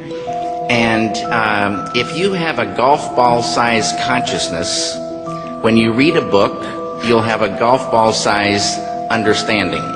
When you look out, a golf ball-sized awareness. and when you wake up in the morning, a golf ball size wakefulness. But if you could expand that consciousness, then you read the book, more understanding. You look out, more awareness, and when you wake up, more wakefulness. It's consciousness. And there's an ocean of pure, vibrant consciousness inside each one of us. And it's right at the source and base of mind, right at the source of thought, and it's also at the source of all matter. There is no matter as such. All matter originates and exists only by virtue of a force which brings the particle of an atom to vibration and holds this most minute solar system of the atom together. We must assume behind this force the existence of a conscious and intelligent mind. This mind is the matrix of all matter. Matter seems like a good place to begin. The solidity of the world seems totally indisputable. As a fixed thing that you can see and touch, your body is also reassuringly solid. But beginning with Einstein, modern physics has assured us that this solidity is a mirage. All of physical matter, everything we have around us, is the result of a frequency. And what that also means is that if you amplify the frequency, the structure of the matter will change. It's as if reality is so connected that when you look at one small part, you can see things about other parts. That the entire whole is contained in the part. And in a sense, you can't divide reality up because we're cutting up a hologram. We can't find where one particle is because it's always a reflection of all particles. In a hologram, the whole pattern is whole and complete unto itself, and if you were to take any little portion of this whole out and examine it closely, you will see the entire pattern repeating itself again and again and again. Anywhere in this pattern, if we were to change one little aspect on any one of these little holograms, that change would be reflected throughout the entire system. Quantum physics has revealed what ancient masters knew. Matter does not exist. The substance of the universe is consciousness. Belief that the substance of the universe is matter leads to what I call a fear-greed dichotomy. As people in their quiet desperation attempt to accumulate as many material possessions and riches as possible. In fact, the substance of the universe is consciousness. Therefore, it is behavior that is important. Fear is a very slow, dense vibrational state. And the more you embody fear, and the whole of this manipulated society is globally is structured to make us fear, to make us have stress, to make us worry about tomorrow, and have guilt about yesterday, and forget about now. It brings us into a slow vibrating, dense state. We should be very careful about what we believe about the future. The more you attach to a belief system, if reality is holographic, you're helping create it by believing it. And you know, the great clairvoyant Edgar Cayce said that reality is built out of thought, and our every thought starts to build reality. We're like spiders spinning web, and that web starts to build and build. Information is the key, because this matrix, this illusory reality that we think is real, people say to me, what is the matrix? Answer, it's information. Information creates fractals. As information flow increases, the number of fractals, mathematically speaking, increase. This was demonstrated by a mathematician named Theodore Gordon. Fractals are unpredictable functions, so things are becoming more and more unpredictable. At the subatomic level, reality behaves in accordance with the expectation of the observer or the measurer, the scientist. Why is that remarkable? Because everything in the universe is composed of those subatomic particles. These atoms are particles that are whirling at lightning speeds around huge empty spaces, and the particles aren't material objects. They are fluctuations of energy and information in a huge void of energy and information. And what the science now is showing is that when you can change the field that the atom is in, you change the atom. And we're made of those atoms. So when we have feelings in our hearts, we're changing the field that connects the stuff everything is made of, and we literally are altering our physical reality. You know, people look through their eyes and they think this is the world, but it isn't. It's a tiny, tiny frequency range within an infinite energy field of infinite frequency ranges. And basically it's like a holographic television channel. It is the act of consciousness that actually creates the building block that the universe is made of. I can't imagine a universe that exists without us, because it's the act of us observing the world around us that is creating, allowing us to create as we go in a participatory universe. We may never find the edge of our universe as we're looking to define what this universe looks like. We may never find the smallest particle in the quantum world to see what this stuff is that we're made out of. And the reason is because everywhere we look, everywhere that consciousness explores with the expectation that something will be there, that exploration, that act of looking, observation, is the act that creates something for us to see. That we are actually building this universe as we go. Consciousness is the programming language of the universe. We are consciousness conductors. That's what we do. That's who we are. Consciousness comes through us. It emanates from us. We are the creators. We are the ones who are targeted on this planet because we are the ones who transmit the reality just like everybody else does.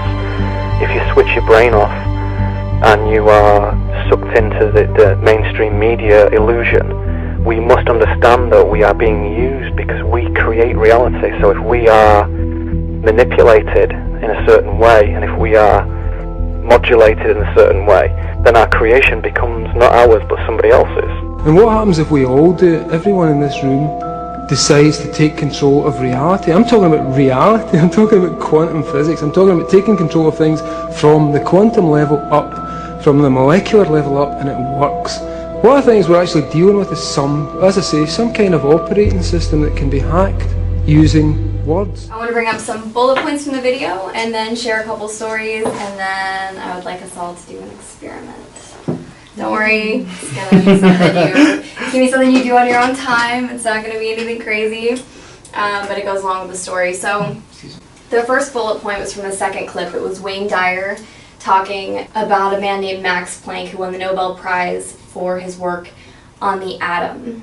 And he and Einstein were both considered to be two of the most brilliant minds in science. They were the type of people that needed real hardcore data, not like woo-woo people like me that'd be like, oh yeah, use your mind for it and whatever. No, they needed stuff that was really measurable. And as Max received the Nobel Prize, these were his words. As a man who has devoted his whole life to the most clear-headed science, to the study of matter, I can tell you the result of my research about atoms this much.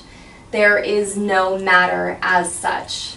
All matter originates and exists only by virtue of a force which brings a particle of an atom to vibration and holds this most minute solar system of the atom together. We must assume behind this force the existence of a conscious and intelligent mind. This mind is the matrix of all matter. All of it. There is an intelligent force behind everything, and as we look for it, we're literally creating it.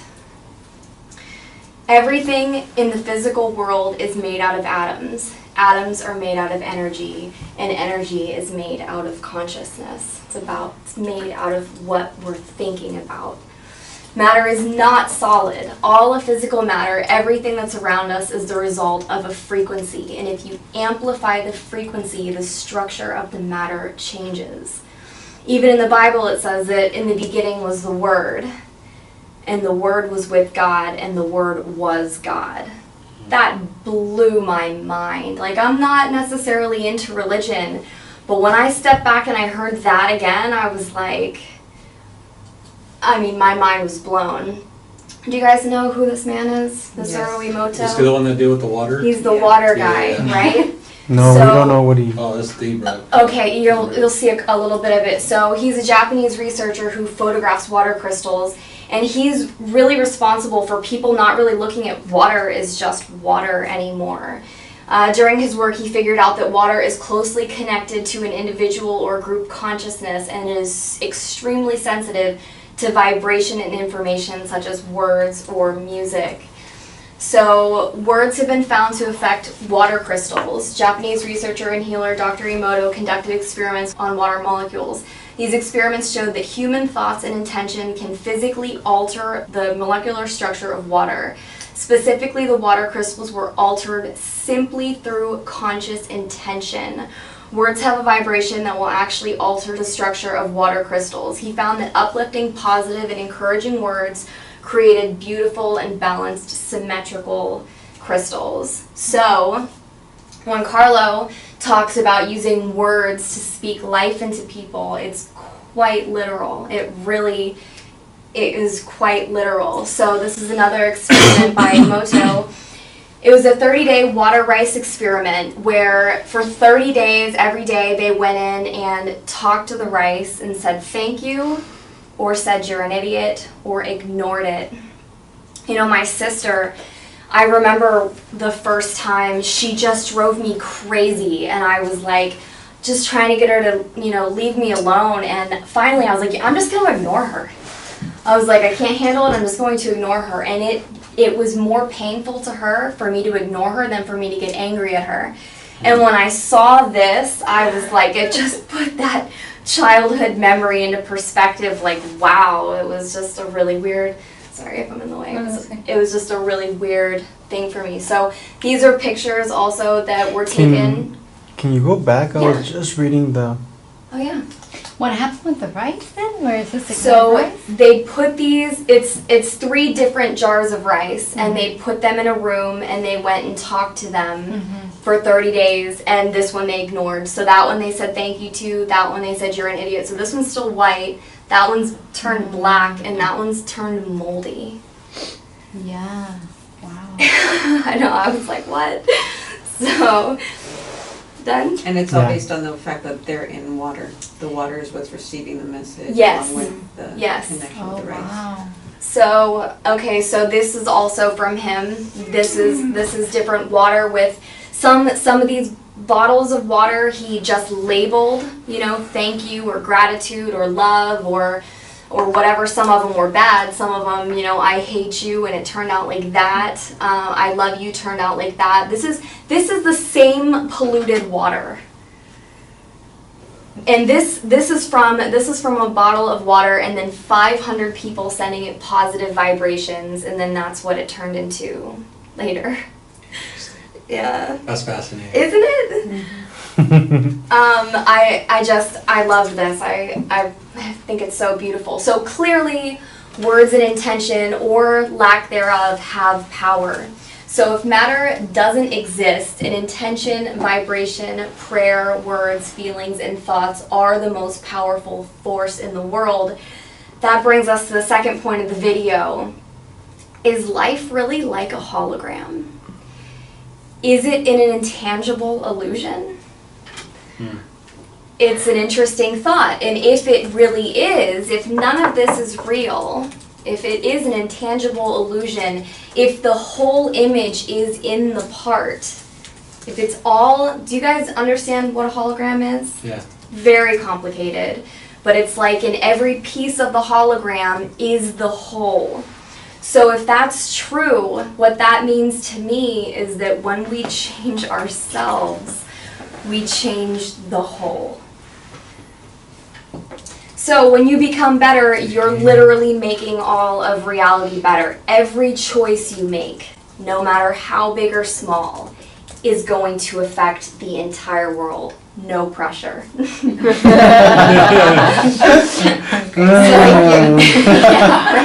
Right? Damn. Yeah. So for example, just smiling at someone, that can literally change their entire physiology, and you don't know what that's going to do to affect the rest of their day, which could change the rest of their life and everybody's life they come in contact with thereafter. So I used to think, who am I to do anything about anything?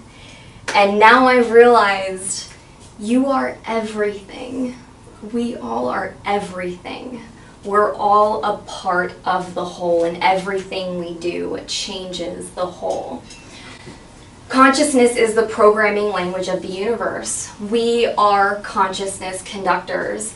Infinite consciousness comes through us, and if we switch our brain off, if we let the program, the repetitive program take over and just become a cog in the system, doing the 9-to-5 robot thing, no one's going to have better intentions for you than you are. And this is one of the most serious and important reasons I see to become an entrepreneur, because you don't want someone else to take over your mind, because they're not going to have your best intention at heart. So, part 2, what is intention?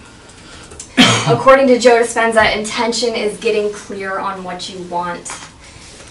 You don't have to know how you're going to get what you want. You just have to know what you want. And the more clear you get about it, the more specific you'll be. Exactly the stories you guys were just talking about. The breast cancer story. Oh, maybe I'll get a boob job. Isaac, oh, I want to be wise. You've got to be specific with this stuff, because if you're not, you never know what's going to happen. So it's got to have specific reasons. I've got tragic stories too about being broad. Here's an example of being broad from me. So many things that led up to this presentation, I was just like, yeah, no, I'm supposed to share this. So I went to Las Vegas a while ago. I love to gamble. I've loved to play cards since I was like 16. I used to play poker with friends of mine, and I always did so good, and I thought I was so great at it. And then I moved to a different state, and then and started to play with new people, and I was like, oh, I could read my friends really well. I'm not as good as I thought. Anyway, I went to Las Vegas once, and I went with the sole intention to gamble, just to gamble, and specifically to have other people buy me in. I was gonna just get dolled up and walk through casinos and wait for people to ask me to play, because I had seen it happen before. I'd been to Vegas quite a few times, and I realized after I got there, why am I here? I don't want to do this at all. And so I started to say, the universe gives me money, the universe gives me money, the universe gives me money, just over and over. And I think it was on maybe my second day, I had $400 in 20s in my purse, and I wanted to get them changed for hundreds. So I'm walking to the cashier's cage, and I'm in a beautiful hotel. It's the Cosmopolitan. Have any of you guys been there? Yeah. I love that place. It's so beautiful. I love it. So I'm walking to the cashier's cage. I see the cashier. We make eye contact. As I'm walking, there's nobody else around. As I'm walking towards this guy, he reaches down in his drawer and he pulls out $300 bills and sets them down on the counter. I'm not thinking about it at all. I have no idea what he's doing. It doesn't even cross my mind. I get up there and I go to count my money, and I already knew how much it was, and I hand it to him. I said, I'm just going to let you count that. I said, it's 400, but I'm just going to let you count it. So he counts it, puts it in the drawer, takes out 400, and sets it behind the $300. So he had put the $300 closer to me. I swear this really happened. And then he had the $400 closer to him. And I look down at the money, and I look at him, and I look down at the money, and I look at him, and I look down at the money, and I look at him, and I said, what is this, a bonus? Like, I wasn't trying to, do anything bad. I said, what is this, a bonus? He didn't say anything. And then I started to think what I had been saying, and I'm like, is that possible? And so I decided to stall to see if he picks up his money, right? So I go in my bag and I pull out 2 10s, and I hand him 2 10s. Like, can I get a 20 for that? And he, sure, sets it down. Again, I would still need to reach over the random $300 this guy laid out, and I'm like, pick it up, pick up the 400, pick up the 300, pick up the 20, and I'm like, thank you. I turn around and I start walking away, and I'm like, what just happened? And I'm like, I'm gonna go play craps. I had told myself I wasn't gonna gamble with my money, but I was like, you know what? Whatever. I was like, I'm gonna do it. So I get to a craps table and I put down 300. And I played for maybe an hour, and I looked down at my chips, and I have exactly the same thing I started with, and I was like, I'm done. So I go to pick up my chips, and I turn around to walk away. I get maybe to that wall, and I get a tap on the shoulder. And I turn around, and I'm like, yes. This person goes, when you walked away, the table got cold. I didn't even recognize this person. And I was like, I'm sorry? I don't know what to say about that. And he goes, how about I'll give you $300 to come back and play again? I was like, I don't think I can say no to that. So I turned around and I went back to the craps table. And as we're walking there, this guy goes, you know what, really, if you just, I swear, he goes, if you just want to take the money and walk, that's fine. And I was like, no. I was like, I want to play. So I go over there, super cool, we talked, it was fun. I won another $300. And I'm, played for, I don't know, maybe an hour, and then I was like, okay, I'm done. So I go to leave, and I'm walking away, and I'm looking down at this $900 in my hand that just appeared out of nowhere. I took a picture. I should have put it in here. I just took a picture, with this random money. Like, how did this get here? And I didn't put a number on it. I just said the universe gives me money. And honestly, if it had only been like a couple $100s, I really wouldn't have even thought of it. But that was significant enough for me to be like, holy shit, this is what I've been thinking about. So how much time passed between your manifestation and your visit to Las Vegas? I was in Las Vegas. So I got to Las Vegas and I was like, why am I here? I was like, I don't want to be doing this. Okay. And then I started to say that over and over, and it was probably 2 days. 2 days went by, and I was saying that randomly. I said it maybe, I don't know, a few times. I'm not sure how many times I said it, but I really thought it. And I was like, how? How's it gonna, like, I'm in Vegas. There's money everywhere. Like, it'll happen somehow. So, anyway, so that happened. So, another story, and then we'll go into the experiment, was when I lived in Florida, I stopped by a friend's house and we got caught up in a conversation and we started talking about a book called Prometheus Rising. It was have any of you heard of that book? No. I've heard of it. Mm-hmm. Super, super interesting. And at the end of the book, at the end of every chapter of the book, they have an exercise for you to do. And he says that the reader absolutely will not understand the book unless they do the exercises given at the end of every chapter. You cannot understand it unless you do the exercise. It's exactly like you being like, you can read about how to do a backstroke, but until you get in the pool and do it, you're not really going to understand it. So chapter 1 is the thinker and the prover. And the first quote is from Buddha, and it is, all that we are is the result of what we have thought. It is founded on a thought. It is based on a thought. Experiment 1.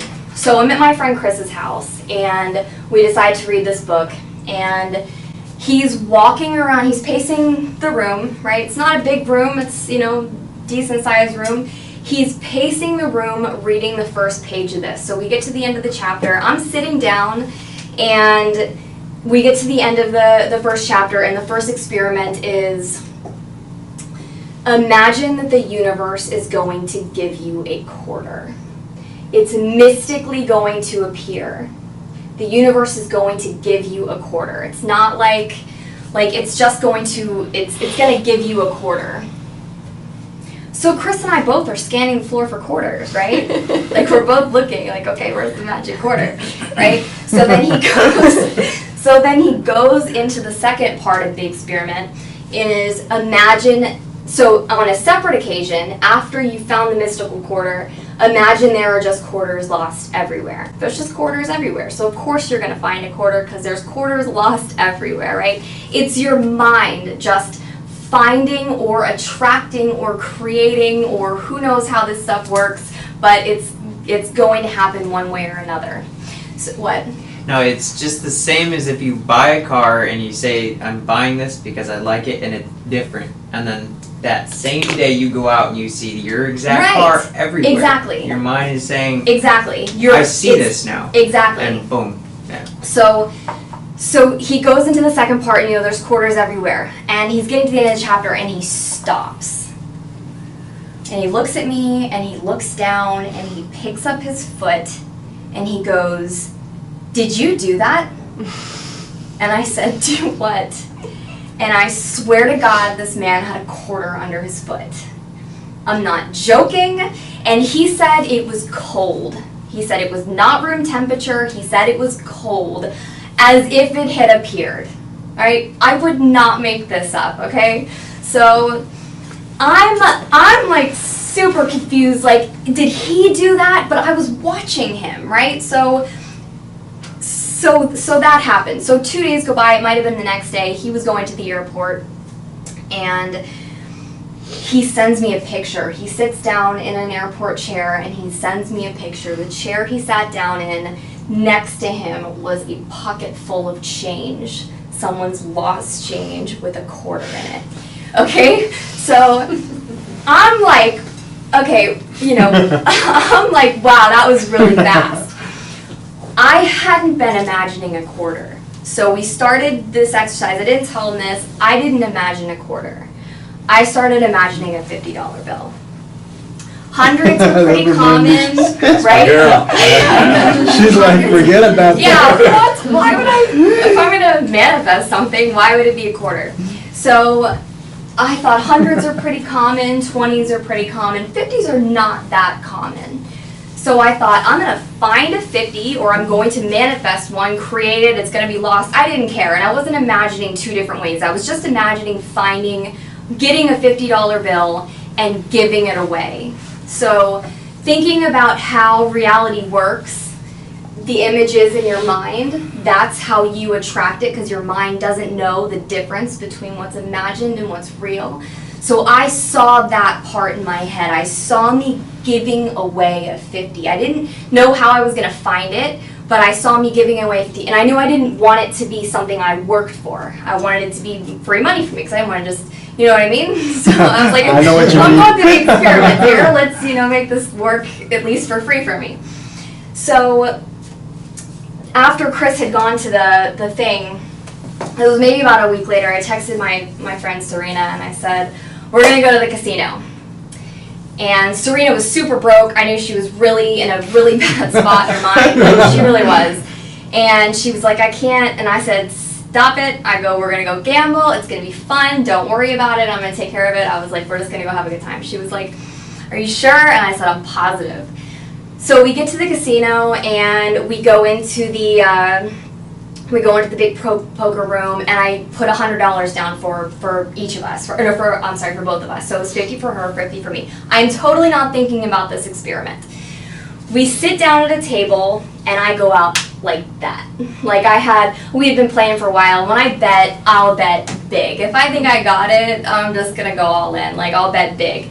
And I gave myself away. I laughed. This guy was just so serious, and I couldn't take it anymore. So I just laughed, and he was like, okay, I call. And so I went out.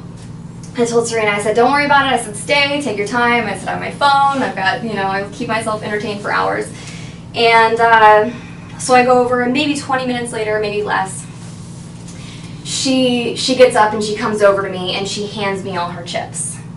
And I just told her I was going to buy her in. I didn't say she owed me anything. I didn't say she was going to have to give me the chips back. But she walked up to me and just handed me all the chips. So I take them over to the cashier's cage. I didn't count them. I had no idea what was in there. And I set it down, and this lady, and they always, consistently, have always just given me the biggest bill back. It's not been like, do you want 20s? Do you want a couple 5s? It's always just been the biggest bill they had. This lady hands me 2 50s, and I'm like, oh, okay, I won't lose my money. And as I'm going to hand Serena $50, I was like, holy shit, that's the $50 that manifested out of nowhere. I didn't pay for it. It was free money for me, and she just made $50. I texted Chris immediately. I was like, you will never believe what just happened. So that was mind-blowing to me. And the experiment that I think that we should do, And you could do one that's different, but I think it would be interesting to do it this way, is to imagine someone coming to you, even if no one knows you do life insurance, imagine someone coming to you and being like, I need to take care of my future. Like, they might not even be talking to you in a way that they're expecting you to be able to help them, but just someone coming to you and being like, I need a life insurance policy, I need help with my finances, I need help with my savings, anything. Just start imagining, because you can't understand it until you do the experiment yourself, but you really have to see it. You really have to believe it. And one of the things I've noticed, especially with entrepreneurs that are good people, is some of them, I think a lot of them have a hard time with receiving money. And I think in this business in particular, it is a lot easier if you don't necessarily imagine yourself receiving money, but you can imagine yourself helping people. And in this business, helping people results in money. So, just a thought. So that's it. So I think that you should imagine that. And the last thing that I want to close with is one more thing for you to think about and to prove to yourself.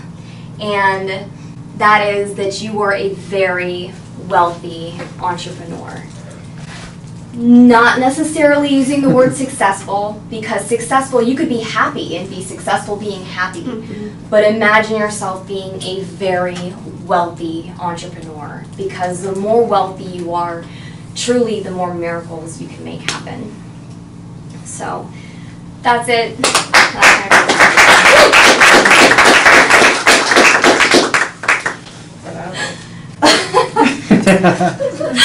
Well, that went better than I thought it was going to.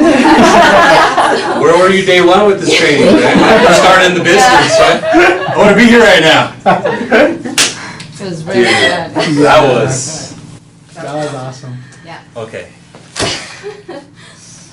That was fun. Thank you. Thank you for letting me do that. You That effed was up because interesting. now I know what you're. You know. That was phenomenal. Yeah, that was on really many levels. It's really. I don't know what you went up there to do, bro. It was really good. What did you guys get from that?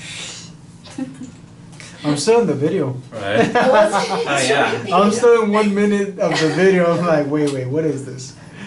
No, I enjoyed it so much. You're a phenomenal speaker. You Very well, yeah. Read the room really well, went with our vibes, and you have a way of just simplifying something complex that can truly change someone's life. Thank you. So thank you for that. I really enjoyed that training, and it took a lot. And it's so funny. It's that's been the kind of these days. It's been like, okay, be careful what you think and what you say. God, yeah, for real. Yes. Yeah. For real. You're building reality through your thoughts. So I loved it. I'm sorry to hijack. Tomorrow, what'd you get? I really enjoyed it. It's like, that's like the content I've been studying for the last few months too, and talking to my super spiritual roomie and friend. And he's all into that, so I already learned like a lot from him. Awesome. And I've been opening up to that too, and I'm all about think it, see it, believe it, and it comes true. You know, you create your reality with that. And I really liked your passion. You talked about that. You know, it's like your eyes were like sparkling, and you were like totally into that. I really liked it. And yeah, I've already I had my own experiences too, like those little synchronicities, Oh you my know, God. that happen with you make them happen. You make them happen actually. That's interesting. It's really fascinating. I want to hear all about them. Yeah. I'll have to tell you about them Well said, sometime. well said, well said. Thank you. Sandra. Oh, I had a lot. First of all, I don't know why I took physics if it's not true at all. Nah. I'm like, why were they teaching this at school, right? They talk about that. I was listening to about that today. It's because it's expensive. It's too expensive to change textbooks, and it changes it. What's the word? It makes everything these people have taught in the past void. It's not real anymore. Well, it will make a big difference. That's the first thing. I'm like, oh my God. And then the second, I just have to be very careful with my thoughts. Yeah. Because I had so many experiences from that. Like, you need to be careful how you want things to happen to you. Yeah. And think about the consequences of what you wish to happen to you. But it was really, really good. I'm going to start, doing a couple of experiments. Not only Yes. $1,000 bills, those are not coming. I love it, Brett. Oh man, I broke it down and into my, again, with Adam's reality, field of perception, like changing your frequency. That's what I got from that was, if you change your frequency, your reality is your observation and self-made perception. Like, you can control your reality by changing your frequency, your attitude, your how you get motivated, your inspiration, things like that. So it was like, I took that into like having my own synchronicity, but also my own cosmic consciousness, like, whoa, you know? And that was what was really cool. Control your reality, perception and thought, illusions made by others, perception or made up reality. So like illusions, how does that affect us? How does it affect this right here, right now? Yeah, so it was like, I went all kinds of ways, galaxies, here and there, you know, you name it. It's pretty cool, I loved it. So, again, it's another way to view it, changing your frequency and finding your own identity to make it your reality. Tia. Well said, wow, man. Damn. It's probably the deepest training I think we've had in a while, man. Letty. Wow, this is my subject. Yeah. I'm so glad you stayed. Oh wow, I mean this is I can talk hours on this stuff, and I've been studying it like on a daily basis for the last few years, and it's just become my passion. And I think that part of it is knowing who we are. Yeah. Knowing who we are, knowing who you are, and all of that old paradigm of the conventional science and what they teach in schools. Now we have the proof that it's outdated or it's not real or true or whatever. But I think that, you know, if we go into a little bit of a conspiracy theory, you know, there's a way to change the books, and now even we have all this online ebooks and all this stuff, they can change it like that. It's just the perception that they're still continuing to hold on to, you know, because we're easily manipulated in that way, we're easily controlled. Because when we become entrepreneurs, when we become thinkers, when we reclaim our brain, then, well, wait a minute, you know, that wasn't the plan. So now we're getting to that point of going beyond, you know, the limitations that we've created based on the perceptions we've been given from whoever, whatever. So, I mean, it was a beautiful presentation, and you're glowing up there. So I think when you talk about something you're passionate about, you could totally, it just starts to flow. Everything starts to flow. And it's kind of like you're being a channel from higher energies that come through you, so you can communicate this information. And a lot of the people that were in the video, I recognize. Yeah. I totally study a lot of those people, and I had the honor of meeting Dr. Emoto in Mexico, and he gave us a talk in a very small gathering that I ended up in serendipitously. But there is no coincidence, only synchronicities. So that, his work, it also came out in What the Bleep Do You Know, which is a documentary. If you want to watch that, it explains it more. It's a great documentary. I saw that in the theaters when it came out. It was a while back. Oh, that's a while back. What's the name of it? Wow. That's when I first learned about Joseph. It's on, you can YouTube it too. What the Bleep Do We Know? It's on YouTube, the whole movie. It's quantum physics for sure, you know. Yeah. But it's really good. And we are a reflection of nature. You know, we're made up mostly of water. So what our thoughts, what we tell ourselves, we're creating the vibration in ourselves, because based on our water, we create that vibration. So if you're self-negative talking to yourself, like if you're, like you said a few days ago, and you said, would you consider that your friend if you were to take your self-negative talk and look at it as a friend? So we are creating, you know, your health and based on what you're thinking, what you're telling yourself. So water is our environment. It's like, that's the biggest thing that I meant to say that. I'm glad you it's our environment. Yeah. It's like, this is our environment, but in our bodies it's our water. We're so much water.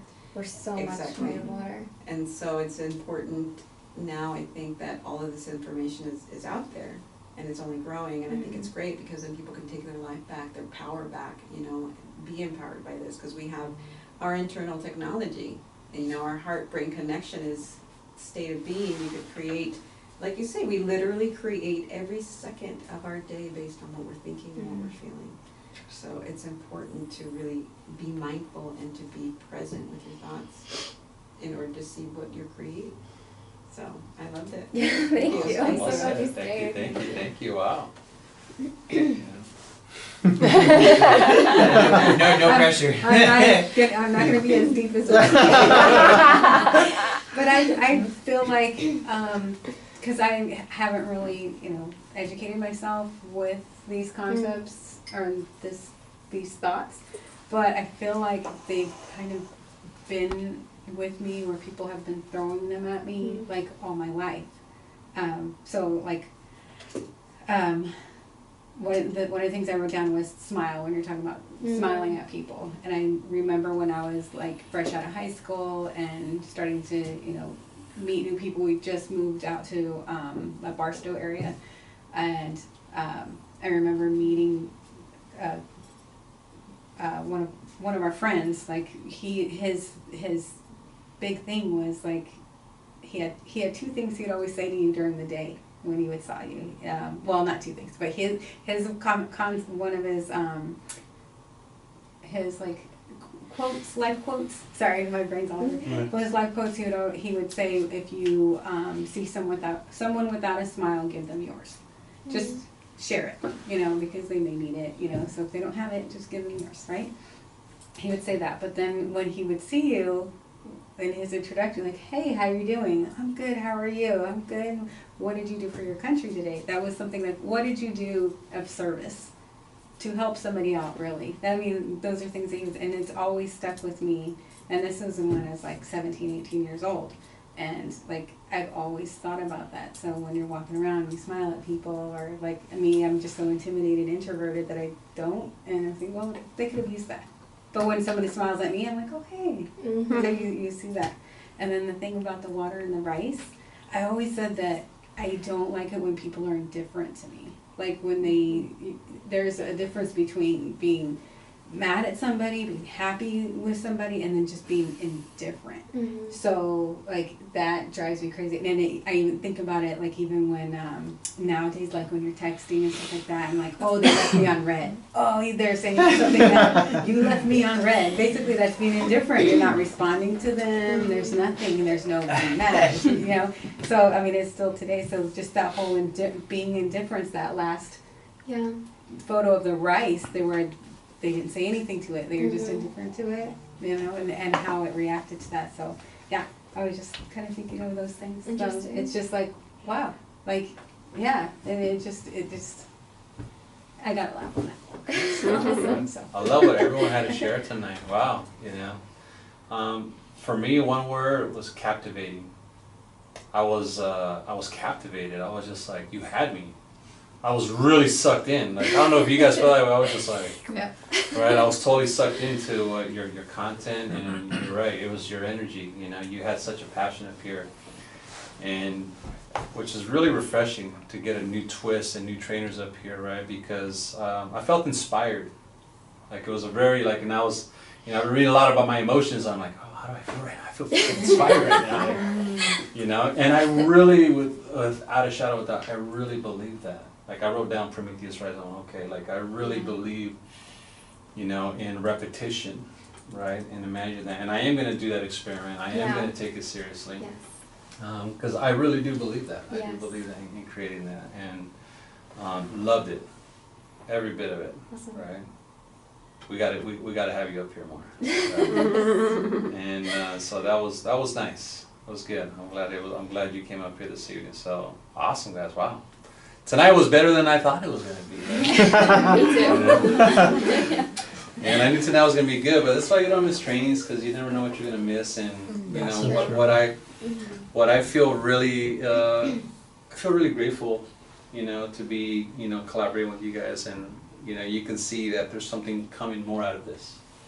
And I feel that we're just going to continue to attract more people who kind of resonate with these ideas and want to be a part of something like this and share their ideas, and so that everybody wins, you know. And so, you know, I'm excited as I think about like kind of some of the talks that we've been having, and sometimes I was like, man, I can't wait to bring those ideas more to the surface, you know. And you too, buddy, right? You know, this is all part of that. Like, just I want you guys to see yourself that this is a safe place to fail.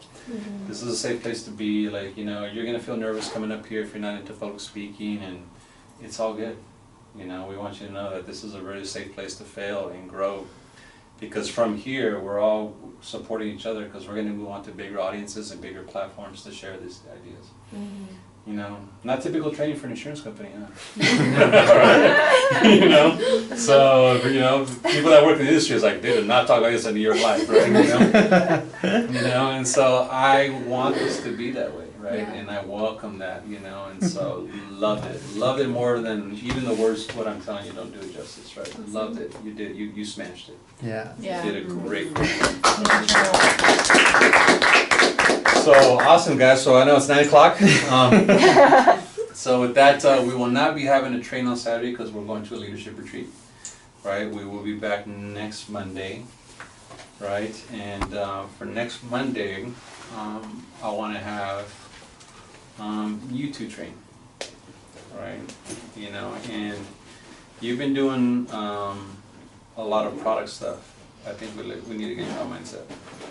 Okay. But, you know, you gotta keep up now, bro. You know, you better bring something to the table. A good video or something. Let's see what you got, right? You know, and I would love you also, you know, do something product oriented or system oriented, right? Which you do really well, right? So for next Monday.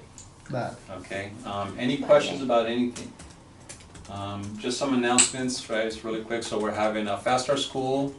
Obviously for new associates who get qualified on Saturday, December 8th. We're also having advanced training that day. You know, and then on Friday, December 7th, if you care to, right, and if you'll be around, we're having a grand opening to our Yuma office on Friday, December 7th. So Yuma's only about 2 hours and 50 minutes away. We drive it every week. Right, we know like the back of our hand, but we're expanding, so it's very exciting for us to, you know, Elvia and Isaac's mom actually, they're opening an office together, and we're kind of having a ribbon cutting ceremony, and you know, we're gonna have the media there, and you know, so the expansion is underway, right? So we're opening a new office and really celebrating that, so it's really, really good. So, you know, Mr. Salcido here now has a business in 2 states, right, in California and Arizona. Give him a round of applause for that. Good job, buddy. And this guy's really starting to come in and starting to make a lot of money, man. So it's exciting for him to see his growth and his progress, and you know, and I'm just really proud, you know, of this organization and what they're doing. Right, they're leading the company right now. You know, so there's some good guys, good people to associate with. So don't miss next week. It's going to be really good, and we hope to see you guys more. Any questions about anything? Perfect, guys. All right. Anything else? Guys, thank you. Awesome night tonight. Thank you. Thank you guys for being here. Have a great night.